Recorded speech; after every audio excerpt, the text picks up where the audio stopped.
जय हिंद साथियों, स्वागत है आपका self study classes with Sumit Jain YouTube channel और दोस्तों ऐप में। दोस्तों बहुत सारे स्टूडेंट को ऐप डाउनलोड नहीं करते बन रहा है या फिर कर भी लिया है तो कोर्स भी नहीं देख पा रहे हैं। तो मैं आज उनको बता दूं कि ये जो सेल्फ स्टडी क्लासेस इस प्रकार से जब आप प्ले स्टोर से करते हैं तो ये आपका वेल जो है आइकन उसमें लगा हुआ है ना। तो इस प्रकार से सेल्फ स्टडी क्लासेस आपको सर्च करना है और ऐसे आइकन में आपको ऐप मिलने वाला है। ठीक है, तो दोस्तों हम देखें कि प्ले स्टोर में आपको इस प्रकार से दिखेगा ये सेल्फ स्टडी क्लासेस। ठीक है, ये प्ले स्टोर में आपको सेल्फ स्टडी क्लासेस का ऐप दिखने वाला है। ठीक है, ये इमेज उसमें डली है, ये आइकन, ये लोगो उसमें डला है। ठीक है, अब दोस्तों इसको इंस्टॉल करना है, यहां से आप इंस्टॉल करेंगे। ठीक है, अब इंस्टॉल करेंगे तो वहां पर आपको नंबर मांगेगा, जीमेल नंबर मांगेगा, तो आपको ओटीपी आएगा, तो आप रजिस्टर करके आगे बढ़ेंगे। ठीक, और दोस्तों आज का वीडियो स्टार्ट हो चुका है, तो सभी लोग लाइव आ जाएंगे और वीडियो को सभी लोगों को सब्सक्राइब भी, वीडियो को लाइक करना है। ठीक है, और चैनल को सभी लोग सब्सक्राइब कर लेंगे। स्टार्ट करेंगे दोस्तों आज का ये वीडियो। मोस्ट इंपॉर्टेंट प्रश्नों पर आज हम चर्चा करने वाले हैं यहाँ पर, जो कि हमारी रोज टेस्ट सीरीज चलती है। और जितने भी हमारे साथी नहीं जुड़ पाए हैं अभी तक ग्रुप से, वो ग्रुप से जुड़ जाएं। अपना एक व्हाट्सएप ग्रुप है जिसमें आपको नंबर दिया जाता है 9098609291। ये नंबर है, इस नंबर पर आपको क्या करना है, मैसेज करना है, तो व्हाट्सएप ग्रुप की आपको लिंक मिल जाएगी। ठीक है, तो सभी लोग जरूर जुड़ें। और स्टार्ट होता है आज का ये वीडियो। आपसे सबसे पहला प्रश्न पूछा जाता है कि अलंकार संप्रदाय के प्रवर्तक कौन माने जाते हैं। अलंकार संप्रदाय के प्रवर्तक बताना है और 4 विकल्प आपके सामने मौजूद हैं। चलिए, तब आपका राइट आंसर क्या हो जाएगा। आपके विकल्प हैं कुंतक, आचार्य भामह, क्षेमेंद्र या फिर आचार्य वामन। तो प्रश्न क्रमांक 61 में हमें उत्तर बताना था और अलंकार संप्रदाय हमसे पूछा गया। तो मैं आपको बता दूं दोस्तों कि जो आचार्य वामन हैं ये रीति संप्रदाय के प्रवर्तक माने जाते हैं। आचार्य कुंतक जो हैं ये वक्रोक्ति संप्रदाय के प्रवर्तक माने जाते हैं। और जो क्षेमेंद्र हैं ये औचित्य संप्रदाय के प्रवर्तक माने जाते हैं। और अलंकार संप्रदाय की जब बात आती है तो भामह को याद किया जाता है, यानी कि उत्तर आपका क्या होगा, विकल्प नंबर बी होगा। और जो भी दोस्तों ये जो मैंने पूरे संप्रदाय आपको ट्रिक से पढ़ाए हैं, सिद्धांत आपको ट्रिक से पढ़ाए हैं, दर्शन आपको ट्रिक से पढ़ाए हैं, ठीक है, तो वो वीडियो जरूर देखेंगे। और अगला क्वेश्चन आपसे पूछा जाता है कि माखनलाल चतुर्वेदी को किस रचना के लिए साहित्य अकादमी पुरस्कार मिला। जी हाँ दोस्तों, आपको बताना है कि कौन सी रचना के लिए माखनलाल चतुर्वेदी को जो है साहित्य अकादमी पुरस्कार मिला। और साहित्य अकादमी पुरस्कार दोस्तों हिंदी में सर्वप्रथम माखनलाल चतुर्वेदी को मिला। और इसकी रचना बतानी है कि वो रचना कौन सी है, और सन भी आपको याद करवाया था मैंने, वो सन कौन सा है वो भी आपको बताना है। तो हिम तरंगिणी के लिए मिला, हिम किरीटनी के लिए मिला, कला और बूढ़ा चांद के लिए मिला, आंगन के पार द्वार के लिए मिला। किसके लिए मिला माखनलाल चतुर्वेदी को साहित्य अकादमी पुरस्कार। और मैंने साहित्य अकादमी पुरस्कार वाली जो रचना है दोस्तों पूरी की पूरी करवा दी है ना। और आपका बिल्कुल सही आंसर होगा कि जो हिम तरंगिणी इनकी रचना है वो आपका बिल्कुल सही है। ठीक है, हिम तरंगिणी। और दोस्तों ये हिम तरंगिणी के लिए माखनलाल चतुर्वेदी को 1955 में, है ना, बचपन से लेकर 55 तक हम माखन खाते हैं, माखन, तो 55 में इन्हें क्या मिला था, साहित्य अकादमी पुरस्कार मिला था। ठीक है, और कला और बूढ़ा चांद, कला और बूढ़ा चांद ये सुमित्रानंदन पंत की है, सुमित्रानंदन पंत की है कला और बूढ़ा चांद, सभी लोगों को पता है। और इन्हें 1960 में मिला था, 60 में, कला और बूढ़ा चांद के लिए। ठीक है, ये चीज भी आपको याद रखनी है। अगला है शब्दार्थौ काव्यम, यह परिभाषा किसने दी है। शब्दार्थौ काव्यम वामन ने दी है, मम्मट ने दी है, रुद्रट या फिर भामह ने दी है। किसने ये परिभाषा दी है, शब्दार्थौ काव्यम, काव्य की परिभाषा दी है, तो ये किसने दी है। बहुत ही बढ़िया परिभाषा है और सभी लोगों को बताना है। और आपका बिल्कुल सही आंसर जो होगा प्रश्न क्रमांक 63 का वो क्या हो जाएगा दोस्तों, आपका सही आंसर होगा शब्दार्थौ काव्यम। ये परिभाषा कई बार पूछी गई, और कई बार पूछी गई तो वो रुद्रट की है, रुद्रट, है ना। कभी कभी दोस्तों आप ऐसे शब्द बोल देते हो, शब्द ऐसे बोल देते हो कि लोग कैसे हो जाते हैं, रुद्र, है ना, रौद्र हो जाते हैं, रौद्र, क्रोध आ जाता है। तो रौद्र नहीं होना है, ऐसे शब्दार्थ शब्दों का जो है नहीं बोलना है। तो शब्दार्थ काव्यम शब्दों का अर्थी काव्य है, इस प्रकार से इन्होंने बताया। तो आपका बी नंबर बिल्कुल सही हो जाएगा, रुद्रट आपका है। और अगला क्वेश्चन है, काव्य को 15वीं विधा मानने वाले जो विद्वान हैं वो विद्वान कौन से हैं दोस्तों।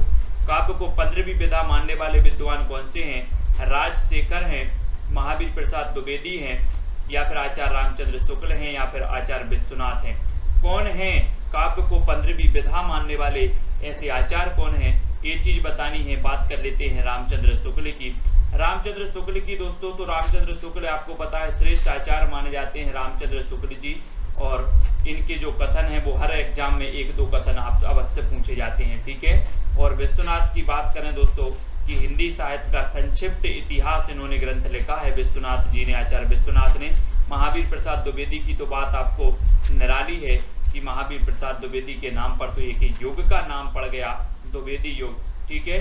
और काव्य को 15वीं विधा जो माना है वो राजशेखर ने माना है, यानी आपका उत्तर ए नंबर बिल्कुल सही होगा। राजशेखर 15वीं विधा मानने वाले हैं काव्य को, और ये नंबर बिल्कुल सही होगा। और ये हमेशा एग्जाम में पूछा भी जाता है, ठीक है। आचार्य भरत ने सर्वप्रथम अपने नाट्य शास्त्र में कितने अलंकारों का उल्लेख किया है दोस्तों? अलंकारों का बताना है। प्रश्न क्रमांक 65 का उत्तर, 65 का उत्तर क्या होगा? तो आचार्य भरत ने सर्वप्रथम अपने नाट्य शास्त्र में कितने अलंकारों का उल्लेख किया है, ये अलंकार बताना है दोस्तों, है ना। वैसे हम पढ़ लेते हैं शब्दार्थ, शब्दालंकार, अर्थालंकार, इनको पढ़ते हैं, लेकिन आपसे पूछा जाता है कि भरत मुनि ने, है ना, इन्होंने रस तो कितने रसों का वर्णन किया? 8 रसों का किया। लेकिन अब आपसे पूछा जाता है कि इन्होंने अलंकारों का कितना वर्णन किया है? तो खुशी शर्मा जी ने बिल्कुल सही आंसर बताया है कि 4 प्रकार के अलंकारों का इन्होंने उल्लेख किया है, यानी कि जो विकल्प नंबर आपका ए है वो बिल्कुल सही हो जाएगा, ए नंबर, ठीक है। अगला बताना है दोस्तों, ध्वन्यालोक के टीकाकार कौन है? ध्वन्यालोक के टीकाकार बताना है। और ये जो ध्वन्यालोक है ये रचना किसकी है? आनंद वर्धन साहब की। लेकिन ध्वन्यालोक के जो टीकाकार हैं वो कौन है ना। औचित्य संप्रदाय अपन ने पढ़ा था क्षेमेंद्र, वक्रोक्ति संप्रदाय पढ़ लिया था कुंतक, है ना। और दोस्तों आपको बताना है कि ध्वन्यालोक के जो टीकाकार हैं वो कौन है? अभिनव गुप्त। अभिनव गुप्त यानी बी नंबर आपका बिल्कुल सही हो जाएगा, ठीक है। आनंद वर्धन की रचना है ध्वन्यालोक और इसके टीकाकार हैं अभिनव गुप्त, यानी बी नंबर आपका यहाँ पर बिल्कुल सही हो जाएगा। और नेक्स्ट है, हिंदी का प्रथम गद्यकार कौन है दोस्तों? प्रथम गद्यकार बताना है। तो लल्लू लाल हैं, बालकृष्ण भट्ट हैं, भारतेंदु हैं, या फिर महावीर प्रसाद द्विवेदी हैं। ये 4 विकल्प में से हमें चयन करना है कि हिंदी का प्रथम गद्यकार कौन माना जाता है। और प्रश्न क्रमांक 67 का आंसर बताना है। तब आपका बिल्कुल सही आंसर कौन सा हो जाएगा? और दोस्तों मैं आपको बता दूं कि अपना जो चैनल है इसे ज्वाइन बटन यूट्यूब द्वारा दिया गया है। और ज्वाइन बटन में क्या होता है दोस्तों, मैंने आपको कल भी बताया था कि इसमें 3 प्लान रखे गए हैं, सिल्वर प्लान, गोल्ड प्लान और डायमंड प्लान, ठीक है। सिल्वर प्लान अगर आप खरीदना चाहते हैं तो आपको 59 रुपये पे करना होता है, 59, जिसमें दोस्तों आपको सुविधाएं दी जाती हैं कि चैनल के द्वारा अगर दोस्तों आपको ऐसा कर दिया जाता है कि ये जो वीडियो है केवल हमारे जो YouTube मेंबर हैं वो ही देख पाएंगे, है ना। तो ऐसी सेटिंग कर दी जाती है और वो ही ज्वाइन मेंबर ही देख पाएंगे कुछ YouTube वीडियो, ठीक है। दूसरा, जो आप कमेंट करते हो आपका कमेंट बिल्कुल हाईलाइट देखेगा, सबसे अलग कमेंट आपका देखेगा। आपको इमोजी भी दिया जाएगा, जैसे स्टार इमोजी भी आपको दिया जाएगा। तो इस प्रकार से ज्वाइन बटन के ये 3-4 फायदे होते हैं। तो जो भी ज्वाइन बटन लेना चाहते हैं वो ज्वाइन बटन ज्वाइन कर सकते हैं, ठीक है। और हिंदी का प्रथम ग्रंथ कौन था, गद्यकार कौन थे? गद्यकार पूछे जाते हैं तो वो लल्लू लाल थे, यानी कि जो आ नंबर है वो बिल्कुल सही हो जाएगा, ठीक है। और इनकी एक रचना है दोस्तों, कौन सी? प्रेम सागर, प्रेम सागर है, ये चीज भी आपको याद रखनी है, ठीक है। और अगला क्वेश्चन आपको बताना है, भुक्तिवाद की अवधारणा किसकी है? भुक्तिवाद बहुत ही बढ़िया प्रश्न है दोस्तों, और ये मम्मट की है। भट्ट लोलट की है, भट्ट नायक की है या फिर आनंदवर्धन की है। तो भुक्तिवाद की जो अवधारणा है वो किसकी है? प्रश्न क्रमांक 68 में हमें उत्तर बताना है। और 68 में जो आपका बिल्कुल सही आंसर होगा वो कौन सा होगा? भुक्तिवाद की अवधारणा होती है, ये जो है वो किसकी है? भट्ट नायक की। हाँ, भट्ट नायक की है भुक्तिवाद, भट्ट नायक की है। बी नंबर आपका बिल्कुल सही हो जाएगा, भट्ट नायक। ठीक है, बी नंबर। और कुटज की रचयिता कौन है? कुटज की बताना है दोस्तों।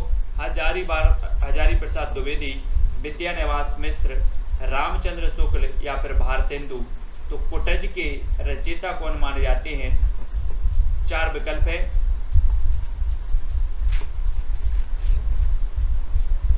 मम्मट की काव्य प्रकाश है, वेरी गुड कुरैशी जी।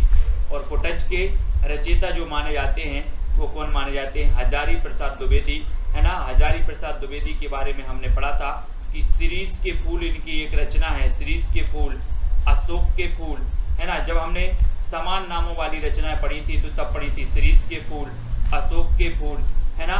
ये हजारी प्रसाद द्विवेदी की रचना है, कुटज भी इनकी ही रचना है। और हिंदी साहित्य का आदिकाल भी इन्हीं की रचना है। ठीक है, हिंदी साहित्य का दोस्तों आप पढ़ते हो उद्भव एवं विकास, है ना। उद्भव और विकास भी इन्हीं का है। हिंदी साहित्य की भूमिका भी इन्हीं का है, इन्हीं का ग्रंथ है हजारी प्रसाद द्विवेदी जी का। और कुटज भी इन्हीं का है। ठीक है, तो ये नंबर आपका बिल्कुल सही होगा। और अगला क्वेश्चन है, शेष कादंबरी की रचयिता कौन है? ये रचना तो कई बार पूछी गई है और इसका उत्तर आप सभी को पता होनी चाहिए। ठीक है, सहस्रा जी के लिए जो है दोस्तों इन्होंने क्या किया है? गोल्ड बटन इन्होंने खरीदा है सहस्रा जी ने, बहुत बढ़िया। और शेष कादंबरी की रचयिता बताना है, इन्हें देखो स्टार मिला है। और प्रश्न क्रमांक 70 का उत्तर, और 70 का आपका बिल्कुल सही आंसर हो जाएगा, क्या हो जाएगा? 70 का सी, यानी कि मृदुला गर्ग। सी नंबर आपका बिल्कुल सही होगा। शेष कादंबरी की रचयिता है मृदुला गर्ग। ठीक है, सी नंबर आपका बिल्कुल सही होगा। और अगला क्वेश्चन है, रामचंद्र शुक्ल ने करुण रस का स्थायी भाव माना है तो किसे माना है? निर्वेद को माना है, गिलानी को माना है, दैन्य को माना है या फिर करुणा को माना है? और 4 विकल्प हैं कि रामचंद्र शुक्ल ने करुण रस का जो स्थायी भाव माना है वो किसे माना है?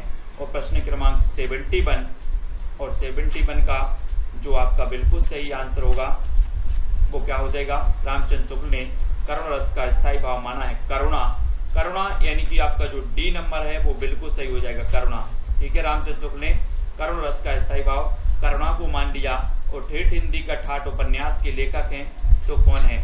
श्रद्धाराम फुल्लोरी हैं, हरिओद जी हैं, देवकीनंदन खत्री हैं या फिर बालकृष्ण भट्ट जी हैं। तो ठेठ हिंदी का ठाठ उपन्यास के लेखक कौन है?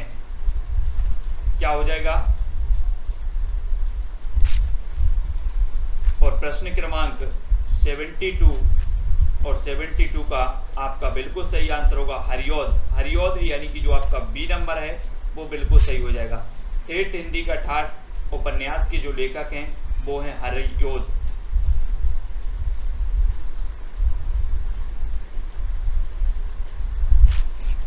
तो शेष कादंबरी अलका सरावगी की भी है। हाँ, वेरी गुड, उमा देवी जी, वेरी गुड, बहुत बढ़िया।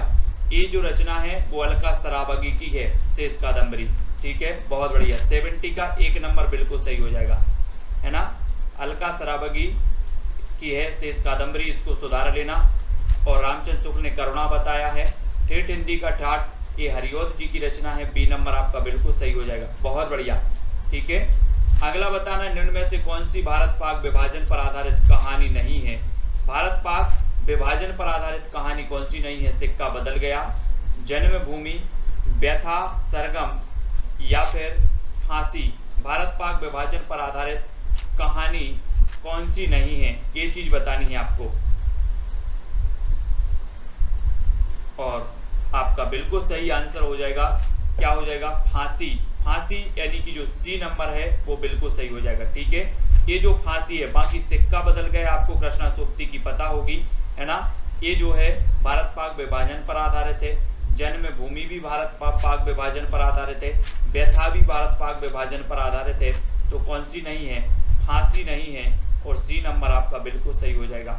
ठीक है, सी नंबर फांसी ये भारत पाक विभाजन पर आधारित नहीं है। और अगला क्वेश्चन है आपका कि भारतेंदु को हिंदी का प्रथम निबंधकार किसने माना? भारतेंदु जी को हिंदी का प्रथम निबंधकार मानने वाले जो विद्वान हैं वो कौन है? 4 विकल्प हैं। और आचार्य रामचंद्र शुक्ल जी ने माना है, कि शिवदान सिंह चौहान, या फिर प्रताप नारायण मिश्र, या फिर बाल मुकुंद गुप्त ने माना। किसने माना हिंदी का प्रथम निबंधकार? और प्रश्न क्रमांक 74 और आपका बिल्कुल सही आंसर होगा कि भारतेंदु को हिंदी का प्रथम निबंधकार जो मानने वाले हैं वो है शिवदान सिंह चौहान। कौन है? शिवदान सिंह चौहान। इन्होंने प्रथम निबंधकार माना है किसे? भारतेंदु जी को। और 74 का आपका बिल्कुल सही आंसर बी नंबर बिल्कुल सही हो जाएगा, बी नंबर। ठीक है, अगला क्वेश्चन है दोस्तों, तुम चंदन हम पानी निबंध की रचनाकार कौन है?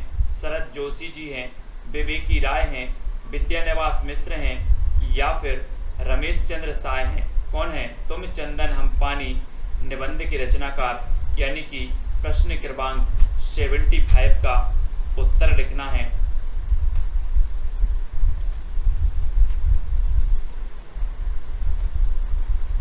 और तुम चंदन हम पानी जो निबंध के रचनाकार हैं वो हैं विद्यानिवास मिश्र। और बी नंबर आपका बिल्कुल सही हो जाएगा, विद्यानिवास मिश्र। ठीक है, बी नंबर। और अगला है, निम्न में से कौन सी रचना ब्रज भाषा की नहीं है? ब्रज भाषा की नहीं है तो कौन सी नहीं है? जानकी मंगल नहीं है, दोहावली, गीतावली, या फिर कवितावली।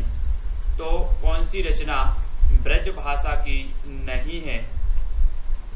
यानी कि 77 का उत्तर बताना है। और 77 ब्रज भाषा की जो नहीं मानी जाती, गीतावली है, दोहावली है, कवितावली भी है ना। लेकिन यहाँ पर मंगल आया है, मंगल, तो मंगल मंगल आया है तो वो कौन सी हो जाएगी? ये अवधी भाषा में हो जाएगी। बाकी यहाँ पर ब्रज भाषा में नहीं पूछा गया तो नहीं है। तो कौन सी नहीं है? जानकी मंगल नहीं है। ठीक है, मंगल मंगल मंगल जानकी मंगल। ठीक है, और ये खंड काव्य भी है। और यहाँ पर बताना कौन सा खंड काव्य है? खंड काव्य परबे रामायण, दोहावली, पार्वती मंगल, या फिर विनय पत्रिका।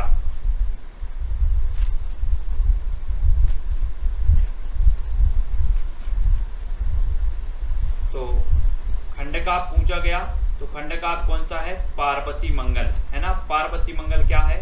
खंड काव्य है। और आपका उत्तर होगा बी नंबर। ठीक है, बी नंबर आपका बिल्कुल सही हो जाएगा। एक खंड काव्य माना जाता है तुलसीदास जी का। ठीक है, खंड काव्य। और विनय पत्रिका तो आपको पता है। और जो दोहावली है ये भी ब्रज भाषा में है। बाकी पार्वती मंगल और बरबे रामायण ये अवधी भाषा में है ना। तुलसीदास की मैंने रचना याद करवाई है, कौन सा खंड काव्य है, कौन सा महाकाव्य है, कौन सी रचना अवधी में है, कौन सी ब्रज में है, ये याद करवाई है। तो वो वाला वीडियो जिसने भी नहीं देखा है वो जरूर देख लें। किस रचना को छायावाद का मैनिफेस्टो कहा जाता है? कई बार पूछा गया है दोस्तों प्रश्न, कई बार पूछा गया कि किस रचना को छायावाद का मैनिफेस्टो कहा जाता है? तुलसीदास जी को लोकायतन, पल्लव, या फिर कामायनी। तो किस रचना को जो है मैनिफेस्टो कहा जाता है? और एसजी हमारे ज्वाइंट मेंबर बन चुके हैं और इन्होंने डायमंड प्लान खरीदा है एसजी ने। और इस प्रकार से हाईलाइट हो जाता है ना। देखें, मैनिफेस्टो कहा जाता है तुलसीदास को, पल्लव को, लोकायतन, या फिर कामायनी को। किसे कहा जाता है दोस्तों? और किस रचना को छायावाद का मैनिफेस्टो कहा जाता है? तो आपका बिल्कुल सही आंसर होगा पल्लव, यानी सी नंबर आपका बिल्कुल सही हो जाएगा। ठीक है, सी नंबर। पल्लव को जो है छायावाद का मैनिफेस्टो कहा जाता है।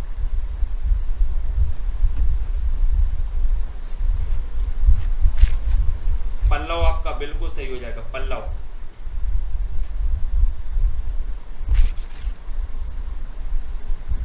ठीक है, अगला आपको बताना है दोस्तों, पंत की कौन सी रचना अरविंद दर्शन से प्रभावित है? पंत की रचना बतानी है कौन सी है अरविंद दर्शन से प्रभावित। स्वर्ण किरण है, युगबाणी है, पल्लव है या फिर युगांत है? कौन सी रचना अरविंद दर्शन से प्रभावित है? और प्रश्न क्रमांक 80 का उत्तर बताना है। बहुत ही बढ़िया रचना है अरविंद दर्शन, और अरविंद दर्शन से जो प्रभावित है वो कौन सी है? स्वर्ण किरण। स्वर्ण किरण यानी कि ये नंबर, ये पूछी जाती है दोस्तों। आपको पता है कि स्वर्ण किरण हो, पल्लव हो, युगांत हो या फिर युगबाणी हो, है ना, ये दोस्तों आपकी क्या है, ये रचनाएं पूछी जाती हैं। और पल्लव को छायावाद का मैनिफेस्टो तो कहा ही जाता है, ठीक है। और अरविंद दर्शन से जो प्रभावित है वो कौन सी है? स्वर्ण किरण है। ये नंबर एक कई बार पूछा गया है, ठीक है। और अगला क्वेश्चन है, निम्न में से पंत की प्रगतिवादी रचना नहीं है तो कौन सी नहीं है? ग्राम्या, ग्रंथि, युगांत या युगबाणी? तो कौन सी रचना प्रगतिवादी रचना नहीं है? यानी प्रश्न क्रमांक 81 का उत्तर बताना है।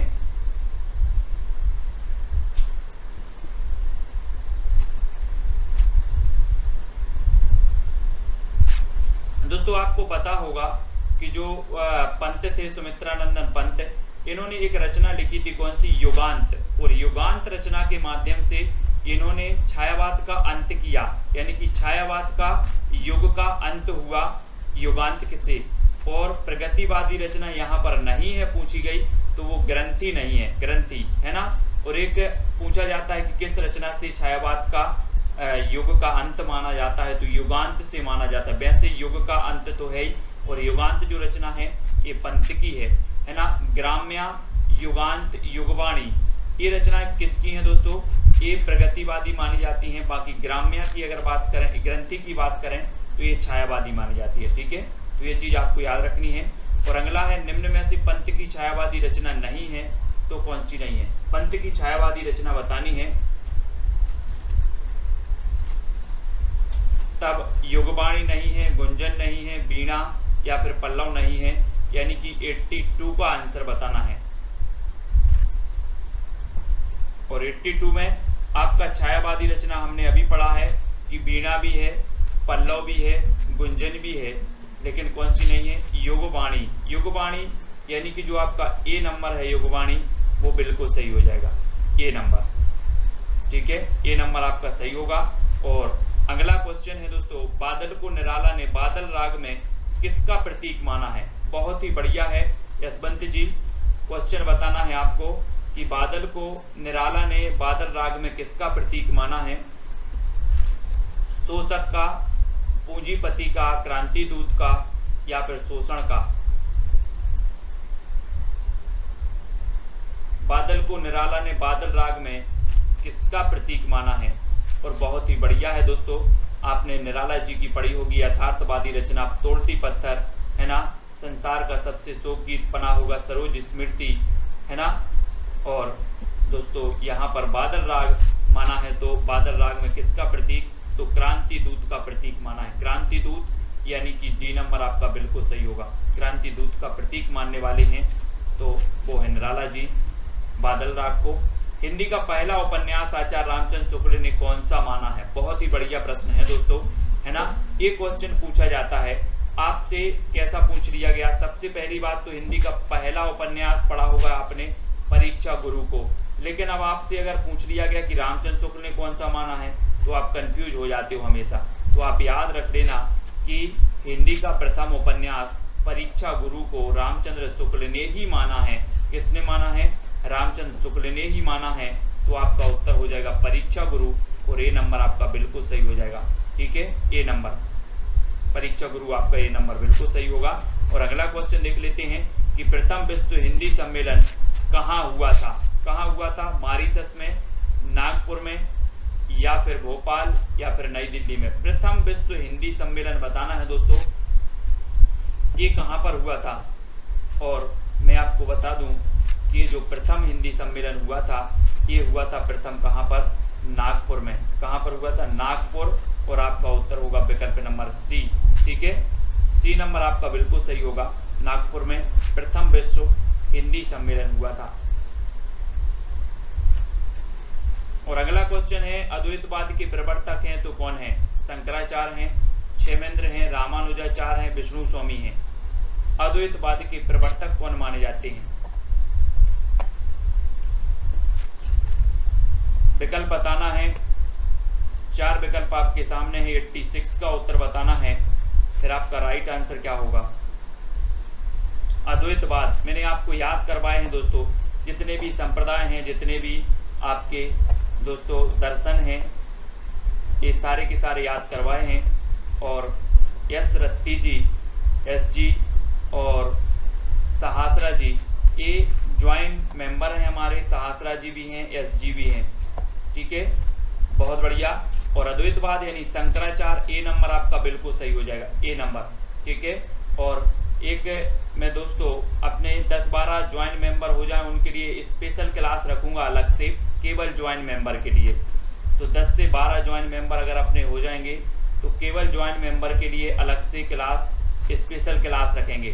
ठीक है, और अद्वैतवाद के जो प्रवर्तक हैं शंकराचार्य हैं, और ये नंबर आपका बिल्कुल सही हो जाएगा, शंकराचार्य। ठीक है, शंकराचार्य हैं। और दोस्तों रामानुजाचार्य की बात करें तो इन्होंने स्त्री संप्रदाय के प्रवर्तक माने जाते हैं, रामानुजा विशिष्ट अद्वैतवाद के भी माने जाते हैं। ठीक है, ये चीज भी आपको याद रखनी है। और अगला है लक्ष्मीपुरा नामक रिपोर्टाज के लेखक कौन है? लक्ष्मीपुरा रांगी राघव हैं, शमशेर बहादुर, शिवदान सिंह चौहान या धर्मवीर भारती हैं। कौन है लक्ष्मीपुरा नामक रिपोर्टाज के लेखक?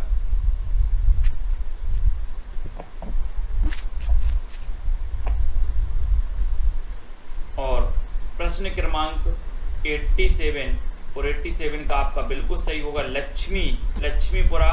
ये जो रिपोर्टाज है ये शिवदान सिंह चौहान का है ना, शिवदान सिंह चौहान। और आपने पढ़ा होगा दोस्तों कि शिवदान सिंह चौहान ने जो है क्या किया है? शिवदान सिंह चौहान ने भारतेंदु जी को हिंदी का प्रथम निबंधकार माना है ना? किसने? शिवदान सिंह चौहान ने। ये तो आपको पता ही होगा। और लक्ष्मीपुरा नामक जो रिपोर्टाज है ये भी किसका है? शिवदान सिंह चौहान का ही है। तो बी नंबर यहाँ पर आपका बिल्कुल सही होगा। ठीक है, और ब्रजभाषा का विकास किस अपभ्रंश से हुआ? किस अपभ्रंश की कौन सी अवस्था से हुआ है? कौन सी अपभ्रंश से हुआ है? जल्दी से बताना है। और आपका बिल्कुल सही आंसर क्या होगा?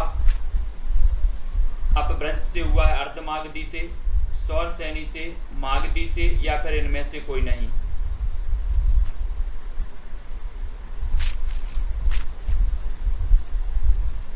शमशेर को कहा जाता है कवियों का कवि, हाँ, लेकिन यहां पर आपका सही होगा कि जो ब्रज भाषा है दोस्तों, ब्रज भाषा ये पश्चिमी हिंदी की भाषा है, पश्चिमी हिंदी की, है ना। और ब्रज भाषा का विकास अपभ्रंश की सौरसेनी से हुआ है ना, सौरसेनी से। तो आ नंबर आपका, सी नंबर आपका बिल्कुल सही होगा, सी नंबर। ठीक है, नेक्स्ट है कौन सी रचना आदिकाल की नहीं है? आदिकाल की कौन सी नहीं है? रामचंद्रिका, पदावली, दोहा कोश या फिर पृथ्वीराज रासो? कौन सी रचना आदिकाल की नहीं है?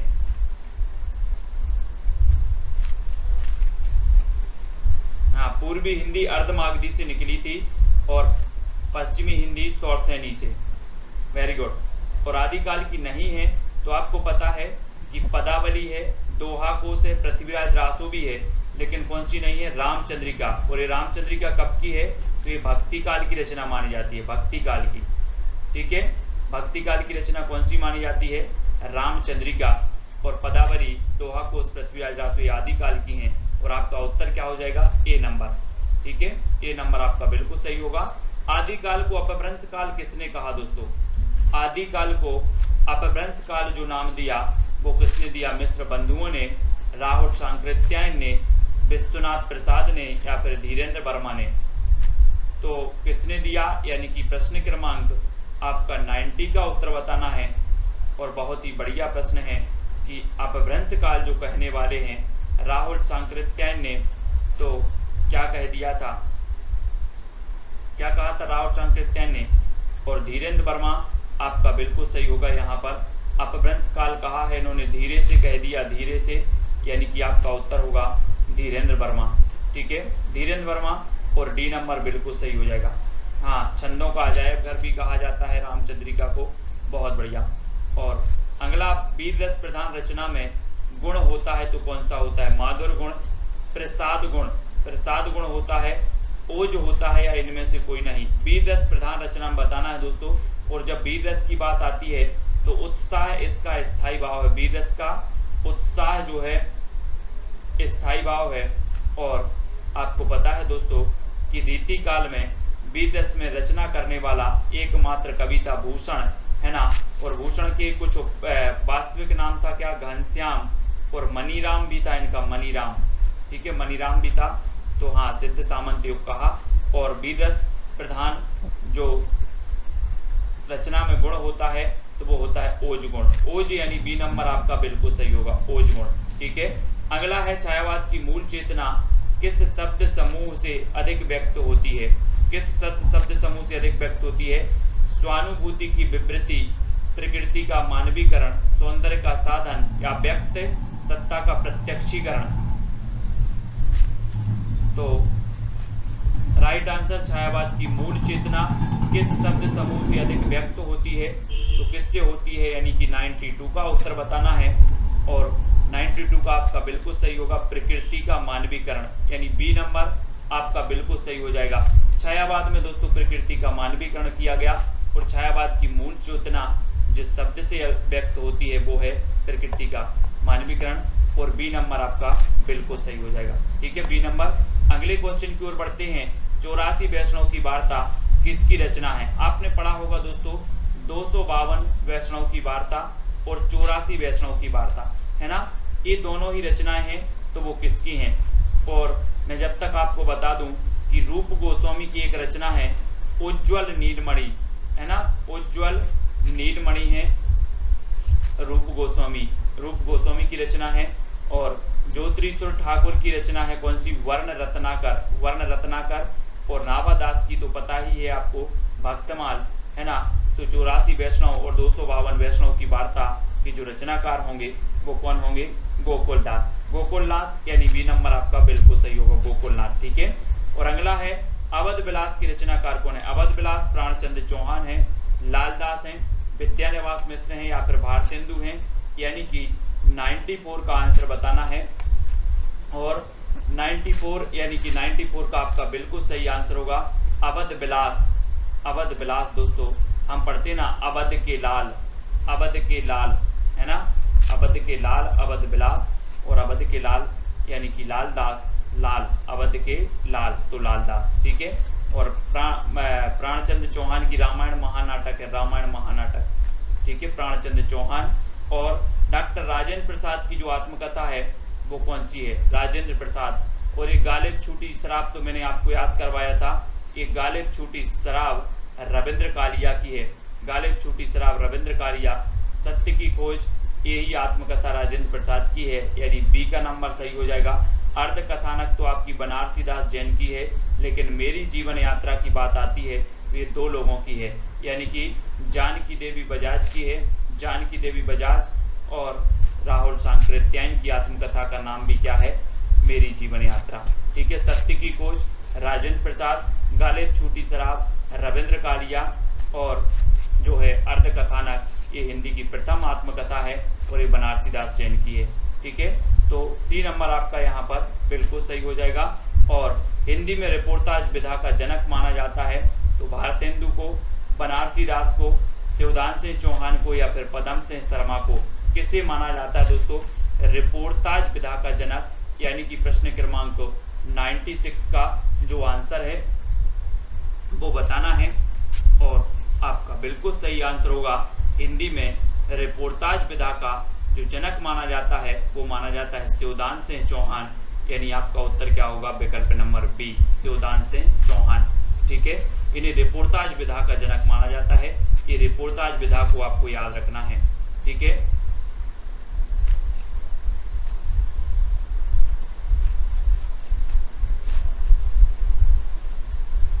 याद रख लेना। अगला है, निम्न में से कौन अष्टछाप का कवि नहीं है? कौन अष्टछाप का कवि नहीं है?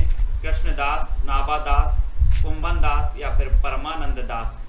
ये बतानी है, 4 विकल्प हैं। मेरी जीवन यात्रा वियोगी हरि की नहीं है, चेक करना थोड़ी सा अच्छे से, है ना। मेरी जीवन यात्रा वियोगी हरि की आत्मकथा का नाम नहीं है। मेरी जीवन यात्रा केवल 2 लोगों की है, जानकी देवी बजाज की है और आपकी राहुल सांकृत्यायन की। ठीक है, अच्छे से चेक कर लेना। कौन अष्टचाप का कवि नहीं है? अष्टचाप की स्थापना कब हुई? 1565 में हुई। ठीक है, अष्टचाप में 4 कवि आपके किसके? वल्लभाचार्य के, और 4 कवि दोस्तों आपके किसके थे? 4 वल्लभाचार्य के थे और 4 जो थे वो किसके थे? अब देखो बहुत सारे लोग यहाँ पर कंफ्यूज हो जाते हैं कि दास दास सब में लिखा है, दास यहाँ पर भी आया, यहाँ पर भी आया, यहाँ पर भी आया, यहाँ पर भी आया। लेकिन एक चीज आपको याद रखनी है कि जो नाभा दास है, नाभा दास, इनकी एक रचना है भक्तमाल। ठीक है, भक्तमाल, ये नाभा दास ही नहीं है अष्टचाप के, है ना। सी नंबर आपका बिल्कुल सही होगा, सी नंबर आपका सही हो जाएगा, है ना। और कविता जीवन और जगत की अभिव्यक्ति है, ये महादेवी वर्मा की है, भारतेंदु की है, रामचंद्र शुक्ल या फिर महादेवी वर्मा की है। किसकी रचना है? कविता जीवन और जगत की अभिव्यक्ति है, प्रश्न क्रमांक 98।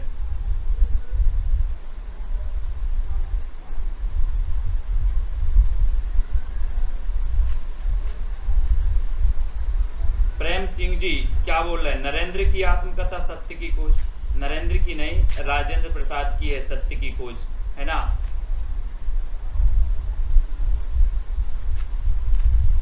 कविता जीवन और जगत की अभिव्यक्ति है, ये कहा है रामचंद्र शुक्ल ने। किसने कहा है? रामचंद्र शुक्ल ने, यानी वी नंबर आपका बिल्कुल सही हो जाएगा। ठीक है, रामचंद्र शुक्ल ने कहा है कि कविता जीवन और जगत की अभिव्यक्ति है, यानी 98 का आपका बिल्कुल बी नंबर बिल्कुल सही हो जाएगा, बी नंबर। ठीक है, और अगला क्वेश्चन है निम्न में से रसवादी आचार कौन नहीं है? रसवादी आचार, रस संप्रदाय सबसे प्राचीन संप्रदाय माना जाता है। ठीक है, और दोस्तों आपको बताना है कि नहीं है तो कौन नहीं है? शंकुक नहीं है, भट्ट नायक नहीं है, भट्ट लोलट या फिर बामन नहीं है। कौन नहीं है? रसवादी आचार कौन नहीं है? 4 विकल्प बताना है। यस जी, उत्तर क्या हो जाएगा? और आपको पता है दोस्तों कि शंकुक भी है, भट्ट नायक भी है, भट्ट लोलट भी है, लेकिन कौन नहीं है? बामन। बामन यानी सी नंबर, ये रसवादी आचार नहीं है और सी नंबर आपका बिल्कुल सही हो जाएगा। जय हिंद साथियों, स्वागत है आपका self study classes with Sumit Jain YouTube channel और दोस्तों ऐप में। दोस्तों बहुत सारे स्टूडेंट को ऐप डाउनलोड नहीं करते बन रहा है या फिर कर भी लिया है तो कोर्स भी नहीं देख पा रहे हैं। तो मैं आज उनको बता दूं कि ये जो सेल्फ स्टडी क्लासेस इस प्रकार से जब आप प्ले स्टोर से करते हैं तो ये आपका वेल जो है आइकन उसमें लगा हुआ है ना। तो इस प्रकार से सेल्फ स्टडी क्लासेस आपको सर्च करना है और ऐसे आइकन में आपको ऐप मिलने वाला है। ठीक है, तो दोस्तों हम देखें कि प्ले स्टोर में आपको इस प्रकार से दिखेगा ये सेल्फ स्टडी क्लासेस। ठीक है, ये प्ले स्टोर में आपको सेल्फ स्टडी क्लासेस का ऐप दिखने वाला है। ठीक है, ये इमेज उसमें डली है, ये आइकन, ये लोगो उसमें डला है। ठीक है, अब दोस्तों इसको इंस्टॉल करना है, यहां से आप इंस्टॉल करेंगे। ठीक है, अब इंस्टॉल करेंगे तो वहां पर आपको नंबर मांगेगा, जीमेल नंबर मांगेगा, तो आपको ओटीपी आएगा, तो आप रजिस्टर करके आगे बढ़ेंगे। ठीक।